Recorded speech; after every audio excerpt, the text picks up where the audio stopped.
Hello students, तो आज के सेशन में हम पढ़ने जा रहे हैं एलिमेंट्स और प्रोसेस ऑफ डेलीगेशन। ठीक है, लास्ट सेशन में हमने डेलीगेशन को काफ़ी डिटेल में पढ़ा था। आज इसके एलिमेंट्स को पढ़ने जा रहे हैं। तो फर्स्ट होता है अथॉरिटी, सेकंड आपका रिस्पॉन्सिबिलिटी है और थर्ड आपका अकाउंटेबिलिटी है। वन बाय वन हम तीनों टॉपिक्स को डिटेल में पढ़ेंगे आज। ठीक है, तो अथॉरिटी क्या होती है? Authority refers to the right of an individual to command his subordinates and to take actions within the scope of his position. Authority means होता है, सबसे पहले तो आप समझिए पावर। ठीक है, अब पावर ये है कि आपके सुपीरियर के पास ये पावर होती है कि वो अपने सबऑर्डिनेट को काम दे सके, कमांड कर सके। ठीक है, अपने पोजीशन में रहते हुए। ये हमारे बॉस की पोजीशन है और उसके पास इतनी पावर है कि वो हमें ये काम के लिए ऑर्डर दे सकता है। ठीक है, तो यही होती है आपकी ऑथोरिटी। अब देखिए नेक्स्ट क्या कह रहा है, authority originates by virtue of an individual's position. Authority किस बात पे डिपेंड करती है? इस बात पे डिपेंड करती है कि जो इंसान हमें कमांड कर रहा है उसकी पोजीशन क्या है, इंडिविजुअल्स पोजीशन, उस इंसान की उस ऑर्गेनाइजेशन में क्या पोजीशन है, क्या वो हमें ऑथोराइज्ड है कमांड करने के लिए, ऑर्डर देने के लिए, है ना। अगर उसके पास ऑथोरिटी है तो ऑफकोर्स सी बात है वो हमारा सुपीरियर है और वो हमें कमांड करेगा ही करेगा। Extent of authority is highest at top level and reduces successfully as we go down the organisational hierarchy. जैसे जैसे हम नीचे जाते हैं वैसे वैसे पावर कम होती जाती है, ऑथोरिटी कम होती जाती है, और जैसे जैसे हम ऊपर जाते हैं ऑर्गेनाइजेशन के लेवल पे वहां पे और अथॉरिटी बढ़ती जाती है। जैसे कि आप समझिए ये आपका ऑर्गेनाइजेशन है। ठीक है, ये आपका ऑर्गेनाइजेशन स्ट्रक्चर है। यहाँ पे एक बॉस बैठा होगा, इनके अंडर में और बॉस होंगे, है ना। अब इनके अंडर में और भी लोग काम करते होंगे, इन चार के अंडर में और भी लोग काम करते होंगे, है ना। ऐसे ही तो और लोग काम करते होंगे इनके अंडर में, लेकिन सबसे ज्यादा पावर कमांड करने की किस बंदे को है? इस बंदे को है। इसके बाद कौन कमांड कर सकता है? ये कमांड कर सकता है, ये कमांड कर सकता है, इन लोगों को ये कमांड कर सकता है, इन लोगों को ये कमांड कर सकता है, इन लोगों को। क्या ये कमांड कर सकता है अपने मेन बॉस को? नहीं कर सकता है ना। ये सिर्फ और सिर्फ इनसे कमांड ले सकता है ना। तो यही बात कही गई है आपके इस लाइन में कि authority, extent of authority is highest at top level and reduces successfully as we go down in organizational hierarchy। जैसे जैसे हम organizational hierarchy की तरफ नीचे की तरफ जाते हैं वैसे वैसे यहाँ पे इनकी ऑथोरिटी कम होती जाती है। ठीक है, यहाँ के बैठे हुए लोग जो होंगे इनके पास थोड़ी कोई ऑथोरिटी होगी, लेकिन सबसे ज्यादा ऑथोरिटी टॉप लेवल के ऊपर जो टॉप लेवल पे बैठा है जो आदमी उसमें है। ठीक है, does authorities flows from top to bottom, this is the superior and authority over the subordinate. So इन्होंने क्या कहा है? Authority flows from top to bottom, authority ऊपर से नीचे की तरफ जाती है। Okay, authority relationships helps to maintain order in an organization by giving the manager the right to exact, ये कुछ गलत लिखा है, give direction to the workforce under them. तो जितने भी लोग उसके अंडर में हैं उन लोगों के ऑर्डर देने का, कमांड करने की उनके पास ऑथोरिटी होती है। और यहाँ पे ये एक आपके यहाँ रिलेशनशिप मेंटेन करता है सुपीरियर सबऑर्डिनेट का। ठीक है, authority relationships helps to maintain order in the organisation. Order maintain करने का ऑर्गेनाइजेशन में मैनेजर के पास है कि आप अपने सबऑर्डिनेट्स को ऑर्डर दे सकते हैं। ठीक है, गिव डायरेक्शन। और यहाँ पे क्या कहा गया है? टॉप टू बॉटम होती है, यहां से चलती है ना ऑथोरिटी, ये कमांड करते हैं नीचे वालों को, तो इसीलिए ये आपका टॉप है और टॉप से आप नीचे की तरफ जाते हैं ऑथोरिटी में। क्लियर है? तो ऑथोरिटी क्या है? ऑथोरिटी सिंपल पावर है। पावर किसके पास होती है? हमारे ऑफिशियल ऑर्गेनाइजेशन में सुपीरियर्स के ऊपर होती है, और जो वो काम हमें देते हैं, जो ऑर्डर हमें देते हैं, जो कमांड हमें करते हैं, वो उनके पोजीशन में अगर है तो हमें उसको फॉलो करना होता है, उनकी कमांड को मानना होता है। ओके, तो ये आपकी बात हो गई ऑथोरिटी की। देखिए और क्या कहा गया है ऑथोरिटी के बारे में, और भी कुछ कहा गया है। Authority determines the superior subordinate relationship where subordinate has to execute the order of superior. तो ऑथोरिटी क्या बताता है? ये डिटरमाइन करता है कि सुपीरियर सबऑर्डिनेट रिलेशन। देखिए यहाँ पे ये रेड वाला बंदा जो है सुपीरियर है, बाकी सब उसके सबऑर्डिनेट है, उसके अंडर में वर्क करते हैं। तो इन दोनों का रिलेशनशिप यहाँ पे दिखाया जा रहा है, सुपीरियर सबऑर्डिनेट रिलेशनशिप। ठीक है, इनका इनके साथ जो रिलेशनशिप है। क्लियर है? The extent to which a superior can exact compliance also depend on the personality of the superior. और वो उसको कितना, किस हिसाब से कितना उसको मतलब कमांड करता है, ये सब बातें भी उनकी खुद के अपने पर्सनालिटी के ऊपर भी डिपेंड करती है. कुछ सुपीरियर्स होते हैं जो काफ़ी सीधे होते हैं, नहीं ज़्यादा बोलते हैं, लेकिन कुछ लोग होते हैं कि जिनको लगता है कि भाई इतना काम है मेरा, ये मैं अपने नीचे वालों को दे दूंगा, उसके ऊपर का जो मेन वर्क है वो मैं करूंगा. Authority is restricted by rules and regulation of which the organization which limit its scope. तो authority क्या करती है, restrict करती है rules and regulation को organization के अंदर, कि आपके पास इतनी position है, आप इससे ज़्यादा का command नहीं कर सकते हैं, है ना. However, we move up in the management hierarchy, the scope of authority increases. और हम जैसे जैसे अपने ऑर्गेनाइजेशन में ऊपर की तरफ जाते हैं, वैसे वैसे हमारी ऑथोरिटी बढ़ती जाती है. ठीक है, अभी हमने इससे पहले वाले पेज में पढ़ा है ना कि ऑथोरिटी क्या होती है, ऊपर से नीचे जाती है, टॉप टू बॉटम जाती है. तो जितने ज़्यादा सुपीरियर्स होते हैं लोग, उनके पास ज़्यादा पावर होती है, और जितने ज़्यादा नीचे उनके वर्क करते हैं, उन लोगों के पास कम पावर होती है ना. तो यही बात यहाँ पे भी कही गई है. क्लियर. अब पढ़ते हैं रिस्पॉन्सिबिलिटी क्या होती है. ऑथोरिटी हमने बहुत डिटेल में पढ़ा. पावर, पावर किसके पास होती है, सुपीरियर के पास होती है. क्या पावर होती है, वो जिस जॉब पोजीशन पे है उस सॉरी उसके अंडर में रह के वो अपने सबऑर्डिनेट्स को ऑर्डर करता है. ठीक है, अब ऑर्डर करता है, इतनी बात हमने समझी.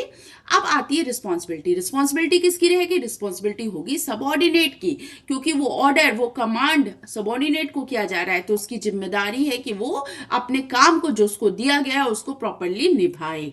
Okay, responsibility is the obligation of a subordinate to properly perform the assigned duty. तो इन्होंने कहा है रिस्पॉन्सिबिलिटी ये ऑब्लिगेशन होता है एक, कि आपको जो सबऑर्डिनेट है उसको जो सुपीरियर ने काम दिया है उसको प्रॉपरली काम को तरीके से करे. ठीक है, सिर्फ आपका रिस्पॉन्सिबिलिटी यही होता है. It arises from superior subordinate relationship because the subordinate is bound to perform the duty assign to him by the superior. क्योंकि सबऑर्डिनेट बाउंड है कि इस काम को करना ही करना है जो काम उसके सुपीरियर ने उसको दिया है. Thus responsibilities flows upwards. तो रिस्पॉन्सिबिलिटी, हम लोगों ने ऑथोरिटी क्या पढ़ा है, ऑथोरिटी टॉप टू बॉटम जाती है ना.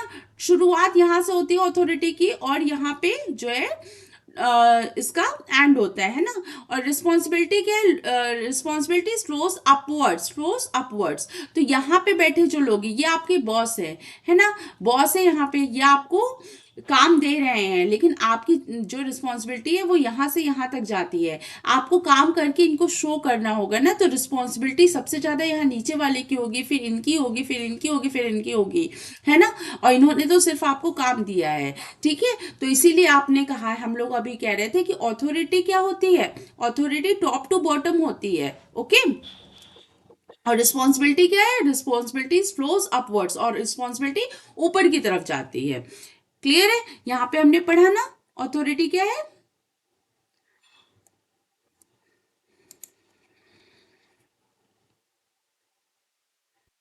यहां पे highest top level and reduces successfully we go down in the higher की पोजिशन. धीरे धीरे कम होती है, जैसे सबसे ज्यादा जो है टॉप लेवल पे होती है, और धीरे धीरे कम होती है जैसे जैसे हम नीचे जाते हैं. ओके, और रिस्पॉन्सिबिलिटी सबसे ज्यादा नीचे वालों के ऊपर होती है, उसके बाद जैसे जैसे हम ऊपर जाते हैं वैसे वैसे रिस्पॉन्सिबिलिटी कम होती है. ये बात यहाँ पे कह रहा है. A subordinate will always be responsible to his superior. तो एक सबऑर्डिनेट हमेशा अपने सुपीरियर के लिए रिस्पॉन्सिबल होगा. An important consideration to be kept in view with respect to both authority and responsibility is that, बहुत ही इंपॉर्टेंट लाइन पढ़ने जा रही हूं अभी मैं. When an employee is given responsibility for a job, he must also be given the degree of authority necessary to carry out. हम किसी को काम करने की कोई रिस्पॉन्सिबिलिटी देते हैं तो उसके साथ साथ ये बात भी जरूरी होती है कि हम उसको अथॉरिटी भी दें. ठीक है, ये बात कही गई है. Authority is and responsibility is that when employee is given responsibility for a job, he must also be given the degree of authority necessary to carry out. The most important line okay, तो इसको बहुत ध्यान से समझिए क्या कह रहा है। हम किसी को काम करने की जिम्मेदारी दे रहे हैं कि भाई तुम ये काम कर लेना, लेकिन उसके पास हम उसको वो हक ही नहीं दे रहे उसको काम को करने के लिए, वो पावर ही नहीं दे रहे हैं, तो बेटा वो काम नहीं कर पाएगा, उसकी बात कोई नहीं सुनेगा अगर हमने उस बंदे को पावर ही नहीं दी उतनी, है ना। तो ये बात बहुत जरूरी है। दूसरी बात यहाँ पे अभी आगे की लाइन में और भी समझाऊंगी कि मान लीजिए हमने उसको पावर दे दी, उसको काम दे दिया, लेकिन काम जितना है उससे ज्यादा हमने उसको पावर दे दी है, तो भी वो मिसयूज करेगा, है ना। तो ये बहुत जरूरी है रिस्पॉन्सिबिलिटी देते समय कि आप उसको उतनी ही ऑथोरिटी दीजिए जितना कि उस काम को करने के लिए जरूरत है।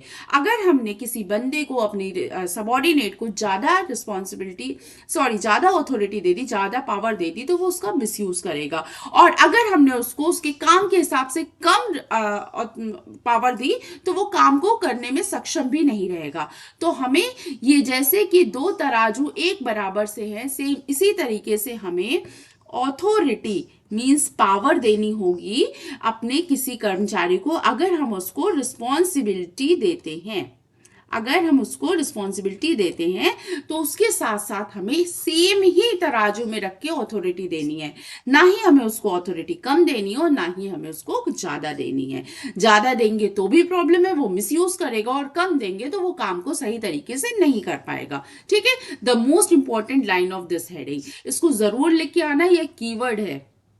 ठीक है, पूरा का पूरा अच्छी तरीके से समझ में आया होगा, उम्मीद करती हूँ। आइए देखते हैं हम नेक्स्ट लाइन में यहाँ पे क्या कह रहा है।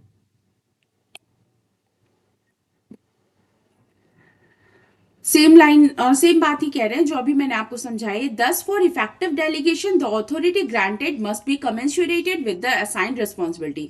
तो जितनी हमने रिस्पॉन्सिबिलिटी दी है उतनी ही हमें ऑथोरिटी भी देनी चाहिए।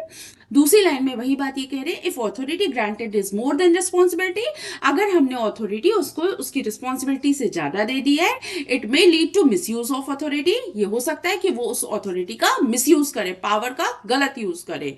And if responsibility assigned is more than authority, it may make a person ineffective, और अगर हम उसको अथॉरिटी कम देते हैं, रिस्पॉन्सिबिलिटी ज्यादा देते हैं, तो हो सकता है वो काम पूरा प्रॉपरली कर ही ना पाए, है ना। तो उसको हमें इतनी ही रिस्पॉन्सिबिलिटी देनी है जितनी हमने उसको अथॉरिटी दी है, उतनी अथॉरिटी देनी है जितनी हमने उसको रिस्पॉन्सिबिलिटी दी है। सिंपल शब्दों में समझो तो यही कह रहा है ये, क्लियर है। तो इसके साथ साथ हमारा आज रिस्पॉन्सिबिलिटी और अथॉरिटी फिनिश हो गया। लास्ट टॉपिक बचा है आपका अकाउंटेबिलिटी। आइए इसको भी पढ़ते हैं, समझते हैं और देखते हैं क्या है ये।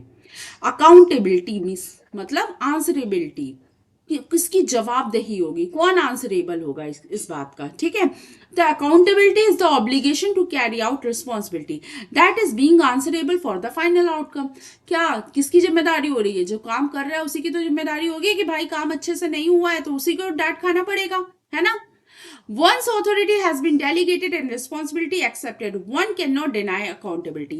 एक बार आपको काम दे दिया गया है, आपको काम डेलीगेट कर दिया गया है, आपने रिस्पॉन्सिबिलिटी एक्सेप्ट कर लिया है, तो आप उस काम के लिए अकाउंटेबल हो, आप उस चीज को मना नहीं कर सकते हो। Okay, it cannot be delegated and flows upwards. That is, a subordinate is accountable to a superior. तो हम एक सबॉर्डिनेट जो है वो रिस्पॉन्सिबल अकाउंटेबल होता है, वो जवाबदेही के लिए तैयार रहता है कि अपने सुपीरियर को उसको जवाब देना होता है अगर काम प्रॉपरली नहीं होता है तो। Even after delegation of authority, superior is accountable if the subordinates fail to perform the delegated work. So manager must ensure the proper discharge of duties to by his subordinate. ठीक है, इसको हम एक बहुत अच्छे एग्जाम्पल के through समझते हैं। देखिए क्या कह रहा है, नेक्स्ट लाइन को भी पढ़ती हूँ फिर समझाती हूँ। It is generally enforce through regular feedback of the extent. ठीक है, देखिए क्या कह रहा है यहाँ पे, ये कह रहा है कि देखिए पहली बात तो अगर आपने एक बार काम आपको डेलीगेट कर दिया गया है, आपने रिस्पॉन्सिबिलिटी एक्सेप्ट कर ली है, तो अकाउंटेबिलिटी आपकी बन रही है। फर्स्ट लाइन में ये कह रहा है। फिर ये कह रहा है it can not be delegated and flows upwards, ये आप ऊपर की तरफ लोगों को नहीं कह सकते। अगर आपका काम है, आपके सबॉर्डिनेट है, आपने काम किया है, तो आपको ही अपने सुपीरियर को जवाब देना है। ठीक है, ये भी बात ये सही कह रहे हैं। दूसरी बात ये कह रहे हैं कि आपका काम, आपको काम दे दिया गया। देखो क्या होता है, मैं किसी शॉप पे गई हूँ, ठीक है, ये मैं हूं और मैं किसी शॉप पे गई हूँ, टेलर के यहाँ गई हूँ, ठीक है, अपना सूट बनाने के लिए। अब मुझे सूट बनवाना है, ये है मिस्टर टेलर, ये है मिस्टर टेलर जिन्होंने अपना मेरा काम लिया कि हाँ ठीक है मैडम, आपका सूट हम बना देंगे। इनके अंडर में 4 लोग और अपॉइंट हैं। इन चारों में से भी मेरा सूट किसी के पास भी बनने को जा सकता है, ठीक है। 4-5 लोग हैं जो लोग हैं। अब मेरा सूट ये टेलर मीन्स टेलर थोड़ी सिलेगा, इसके अंडर में जो लोग हैं वही लोग तो सिलेंगे सूट को, है ना। लेकिन क्या होगा, अगर ये लोग मेरा सूट अच्छे से नहीं सिलते हैं तो मैं किसके पास जाऊंगी, किसको डांटूंगी, मैं इसको डांटूंगी। फिर ये किसको डांटेगा, ये इनमें से इनको डांटेगा, अगर इसने मेरा सूट सिला होगा या जिसने भी मेरा सूट सिला होगा। तो यही बात कही गई है कि भाई बात ऐसा है कि जो अल्टीमेट सुपीरियर होता है ना, अगर काम कंप्लीट नहीं होते तो ऐसा नहीं ये सुपीरियर इन लोगों को ढूंढेगा थोड़ी कि ये देखने जाएगा कि ये इसको काम डेलीगेट किया गया था, कौन काम नहीं किया है, उसको डांटेगा। ये अल्टीमेट सुपीरियर है, ये इन्हीं को डांटेगा, इन्हीं से बात करेगा, और ये फिर जाके इनमें से जो भी जिसकी गलती होगी उसको डांटेंगे, है ना। तो यही बात कह रहे हैं कि पूरा पूरा ये शेयर होता है, ये जो आपकी अकाउंटेबिलिटी है, आंसरेबिलिटी है, ये शेयर होती है। आधी गालियां तुम सुनो और आधी गालियां हम सुनेंगे अगर गलती किसी की भी निकलती है। तो काम इसीलिए प्रॉपरली हो, चीजें गलत ना हो, इसलिए टाइम टू टाइम फीडबैक लेना बहुत ज्यादा जरूरी होता है। और क्या होता है, अपने सबॉर्डिनेट्स को देखना होता है कि काम सही से हो रहा है कि नहीं। एक्सप्लेन करना बहुत जरूरी होता है सुपीरियर को कि बहुत अच्छे से काम को करना है, किस किस तरीके से करना है, क्या क्या स्टेप लेना है, जिससे कि भी कोई गलती वहां पे ना हो, ठीक है। ये बात इन्होंने लास्ट में कही है। Authority can be delegated but accountability can not. तो आप ऑथोरिटी को, पावर को पूरा डेलीगेट कर सकते हैं, लेकिन अकाउंटेबिलिटी अगर जवाबदेही होती है तो उसको आप पूरी तरीके से डेलीगेट नहीं कर सकते हैं। अकाउंटेबिलिटी शेयर की जाती है, ठीक है। कुछ सबॉर्डिनेट्स को सुनना पड़ेगा और कुछ जो है उनके सुपीरियर को सुनना पड़ेगा। तो इस तरीके से हम अपने सेशन यहाँ पे एंड करते हैं। उम्मीद करती हूँ आपको समझ में आया होगा, ठीक। तो हमने क्या क्या पढ़ा है, एलिमेंट्स ऑफ डेलीगेशन पढ़ा है, authority, responsibility and accountability. Authority क्या था, पावर थी, हम अपने पोजीशन में रह के अपने सबॉर्डिनेट्स को जो काम देते हैं, ठीक है, जो हमारे पास पावर होती है उसी से हम उनको अपना काम देते हैं, तो वही हमारी ऑथोरिटी होती है। नेक्स्ट आपका है रिस्पॉन्सिबिलिटी। रिस्पॉन्सिबिलिटी में पहली बात तो सबॉर्डिनेट को रिस्पॉन्सिबिलिटी मिलती है, काम करने की जिम्मेदारी मिलती है और उसने एक्सेप्ट कर ली है। तो ये होता है कि हमें रिस्पॉन्सिबिलिटी के साथ साथ ऑथोरिटी भी देनी होती है, और टोटल क्या होता है, इस तराजू की तरह ही देनी होती है। ना ही ज्यादा होनी चाहिए अथॉरिटी, ना ही कम होनी चाहिए, ज्यादा होगी तो भी प्रॉब्लम है, कम होगी तो भी प्रॉब्लम है।